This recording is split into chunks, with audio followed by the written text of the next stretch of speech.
8 বছর পর champions trophy আর 29 বছর পর পাকিস্তানে কোনো আইসিসি ইভেন্ট। ভারতের পাকিস্তান ভেন্যু বয়কট, শেষ মুহূর্তে অজি পেসার মিচেল স্টার্ক ও জশ হ্যাজেলউডদের রহস্যজনক কারণে দল থেকে নাম প্রত্যাহার।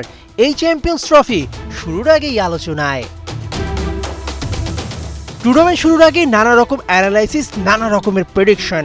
কে জিততে যাচ্ছে 8 দলের লড়াই? ভারতের সদ্য অবসর নেওয়া স্পিনার রবিচন্দ্রন অশ্বিন শুধু নিজেদের রেটিংই করলেন না, করলেন হোস্ট পাকিস্তান, এমনকি বাংলাদেশের গোটা দলের রেটিং। নিজ দেশ ভারতকে সরাসরি চ্যাম্পিয়ন্স ট্রফিতে সেরা বলেননি অশ্বিন। রোহিত শর্মার নেতৃত্বে এই ভারত টিমকে দিয়েছেন 100-85। দলের মূল পেসার জাসপ্রীত বুমরা থাকলে দিতেন 90, সেটাও বলেছেন।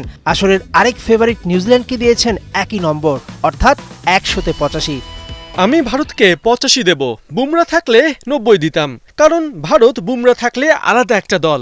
আমার একমাত্র উদ্বেগের বিষয় হলো কোহলিদের সমস্ত খেলা দুবাইতে হবে। ধরা যাক আমরা যদি 3টি টসেই হেরে যাই এবং প্রথমে ব্যাট করি, তবে কন্ডিশনের কারণে এই ভেন্যুতে হারার চান্স বেশি থাকবে। পাকিস্তানে যারা খেলবে তাদের অবশ্য এই সমস্যা হবে না। বি গ্রুপের বাকি দুই দল পাকিস্তান ও বাংলাদেশ। নিজেদের মাটিতে পাকিস্তান অপ্রতিরোধ্য। প্রস্তুতি ম্যাচে ওরা বাংলাদেশকে হারিয়েছে 7 উইকেটের ব্যবধানে। তবে ঠিকই নিউজিল্যান্ডের কাছে হেরেছে ট্রাইডেশন সিরিজের ফাইনালে। তাই পাকিদের 100-55 দিচ্ছেন অশ্বিন। আর বাংলাদেশকে দিয়েছেন টেনে টুনে পাস মার্ক, 100-তে মাত্র 40 নম্বর। সাকিব, তামিম, লিটনদের ছাড়া পাত্তা পাবে না বেঙ্গল টাইগাররা বলেই মনে করেন ভারতীয় স্পিনার। অবশ্য যাকে কেউ গোনায় ধরে না, সেই তো হয়ে যায় ডার্ক হর্স। 2017 সালে আনকোরা পাকিস্তানকে কে ভেবেছিল উঠবে চ্যাম্পিয়ন ডায়াসে?